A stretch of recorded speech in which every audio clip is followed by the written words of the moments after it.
vamos analisar uma empresa que já gerou um retorno muito interessante para os seus acionistas e que atua na geração, distribuição, comercialização, transmissão e serviços de energia elétrica, e ela vem melhorando seu posicionamento estratégico em energia solar e focada ainda mais na parte de distribuição, que de certa forma era um segmento mais esquecido entre as elétricas.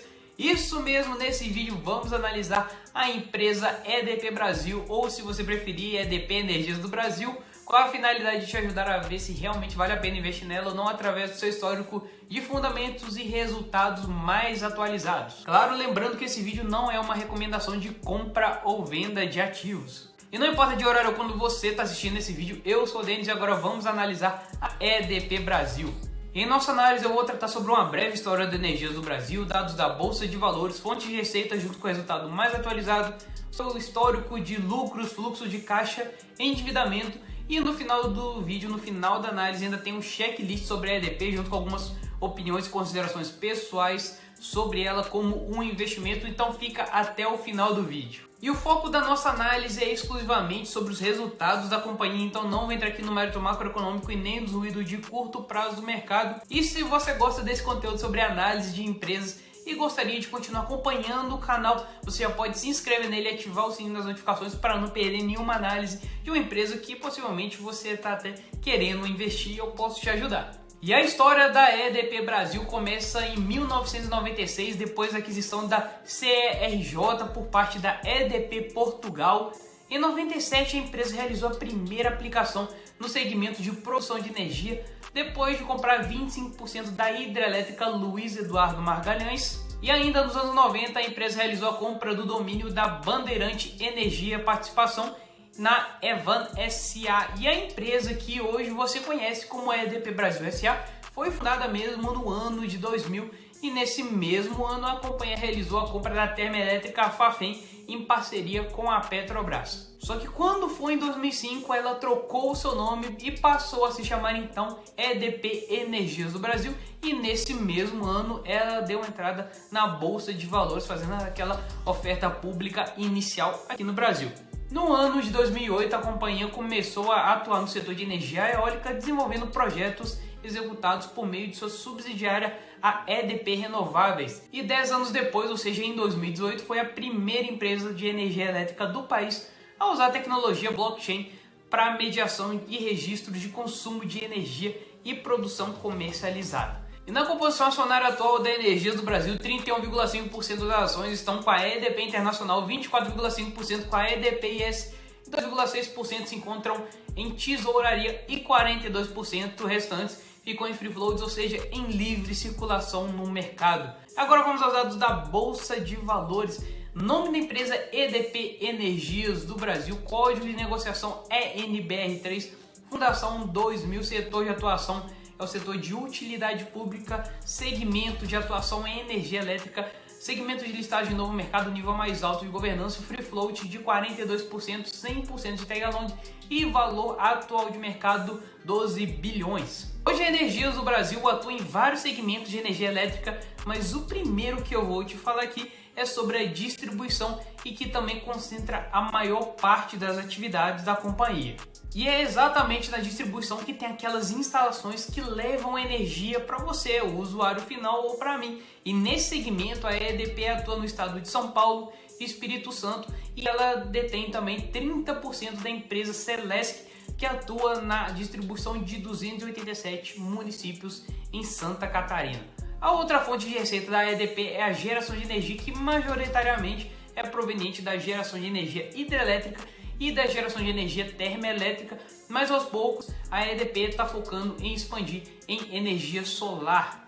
E ela atua ainda na comercialização de energia através da EDP Trading, que é responsável pelas atividades de comercialização de energia e prestação de serviços para o mercado livre em todo o território brasileiro. E como dois últimos segmentos, temos a parte de transmissão de energia, que conta com 2.515 km de extensão, com 16 subestações, e tem a parte de serviços, porque a EDP também desenvolve atividades de assessoria e consultoria técnica na área de energia elétrica, tendo como clientes várias companhias elétricas brasileiras e estrangeiras. No resultado do terceiro trimestre de 2022, o EBITDA da Energias do Brasil foi de 1,3 bilhão, que apresentou um crescimento de 15% frente ao trimestre anterior.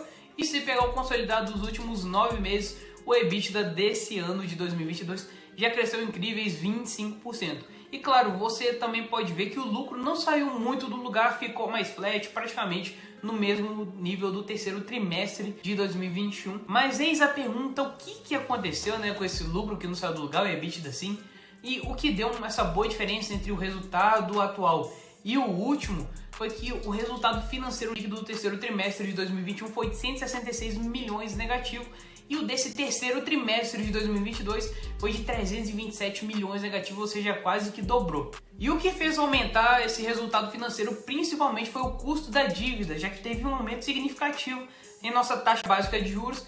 É claro, uma parte boa das dívidas tem como um indexador CDI, e com isso aumenta o custo dela e no final vai para o resultado, que depois, claro, ia refletir no lucro da EDP. E esse terceiro trimestre de 2022 foi muito legal para a Energias do Brasil, por conta dos destaques dele, como uma revisão tarifária em Espírito Santo, reajuste tarifário em São Paulo, que já vai entrar no próximo resultado, conclusão de operações, aquisições e novos projetos na área solar, porque ela está querendo sair do foco hídrico. E eles ainda venderam uma usina em Mascarenhas e vai entrar 1,2 bilhões no caixa da EDP Brasil. Um detalhe que eu gosto de olhar nos resultados das empresas que têm uma parte de atuação ou atuam totalmente com a transmissão de energia é a parte do EBITDA ajustado e não o EBITDA normal, por causa das distorções que acontecem contabilmente. Eu explico isso melhor no vídeo que eu fiz sobre a Taesa, que é uma transmissora pura, né? Só trabalha com transmissão, vou deixar aqui no card para você assistir depois. Mas aí, nesse caso, eu não olho o VNR nem a transmissão IFRS, e por isso que até em algumas empresas temos o resultado regulatório separado no resultado IFRS. Por isso que eu falei que tem essas distorções do resultado contábil mesmo. E algumas empresas costumam apresentar, por exemplo, a AS Brasil apresenta de maneira bem separadinha, muito boa, e a gente já analisou ela aqui no canal também. Ela apresenta uma parte do resultado regulatório, outra parte o resultado do IFRS, mesmo com suas normas contábeis, e obrigatoriamente a empresa tem que apresentar. E ainda sobre o terceiro trimestre de 2022, o EBITDA ajustado fechou em 1 bi, que representa um crescimento bem maior de 34,9% em relação ao trimestre anterior, e como sempre o operacional da Energias do Brasil não deixa a desejar hora alguma. Um outro destaque que temos aqui da EDP é que foi muito boa nessa parte do PMSO, que significa pessoal, material, serviços de terceiros e outras despesas, que são aquelas despesas e custos referentes a esses itens aí que eu falei. Eu vou deixar aqui do lado para você. A Energias do Brasil é muito boa nesses gerenciamentos, e você pode ver que mesmo com a inflação subindo no período, ela conseguiu manter a mesma linha, essas despesas. Isso reflete muita eficiência no gerenciamento, e ela continua aumentando o seu CAPEX na parte de distribuição, com o seu plano de projetos até 2025, fechando esses 9 primeiros meses de 2022 com 1,1 bilhão de CAPEX, bem crescente e também muito bom com seus projetos. Especificamente na parte de transmissão, a EDP continua entregando muito, gerando já 921 milhões em RAPs, né, que são aquelas receitas anuais permitidas. E aqui tem a parte separada de transmissão, e a gente pode ver melhor ainda o EBITDA regulatório, que foi de 190 milhões, em outras palavras, 151 milhões a mais do que o terceiro trimestre de 2021. Agora vamos à nossa análise histórica horizontal, e o certo mesmo seria a gente pegar os resultados do EBITDA, lucro líquido regulatório ou mesmo aquele ajustado, mas eu costumo acompanhar aqui pela contabilidade oficial IFRS, e então eu trouxe o EBITDA e lucro líquido histórico mesmo, sem esses descontos que costuma fazer. O bom da EDP Brasil é que ela não é puramente uma transmissora, então pelo menos tem menos distorções do que uma Taesa, por exemplo. Sendo o seu melhor ano tanto no EBITDA quanto no lucro líquido, é claro, o ano de 2021 que você está vendo aí agora. Lembrando que a Energias do Brasil finalizou o consolidado dos 9 primeiros meses de 2022 com o EBITDA regulatório das distribuidoras de 1,2 bilhões e o EBITDA regulatório das transmissoras de maneira separada em 359 milhões, quase 400% a mais que os 9 primeiros meses de 2021. Agora no FCO, o fluxo de caixa operacional, temos que o ano de 2021 foi um pouco menor do que os anos de 2017, 18, 19 e 20, finalizando com 1,3 bilhões de FCO. Especificamente nesse ano, eu devo dizer que foi pelo alto CAPEX que foi despendido pela EDP, então é totalmente compreensível dela ter fechado um pouco mais baixo no ano de 2021. E esse ano de 2022, o acumulado dos últimos 9 meses, a EDP está em mais ou menos os 3,5 bi de FCO e provavelmente vai fechar com um recorde histórico de fluxo de caixa operacional também. Contudo, eu gosto de esperar o fechamento do ano porque o fluxo de caixa acaba apresentando algumas variações ao longo dos trimestres. O endividamento da EDP Brasil historicamente cresce, mas seu EBITDA também continua crescendo e acompanhando constantemente, então não tem muito problema, ainda mais pela eficiência operacional que a Energias do Brasil tem. E nesse terceiro trimestre de 2022, a dívida líquida dela finalizou em 10,6 bilhões, que é 39% acima da dívida de 2021. Agora, em relação à sua alavancagem, que é um ponto bem interessante, em relação à dívida líquida e EBITDA histórica da Energias do Brasil, é muito tranquilo mesmo. Se a gente pegar um histórico de 10 anos para trás, assim, ela não passou de 2 vezes dívida líquida e EBITDA no anualizado.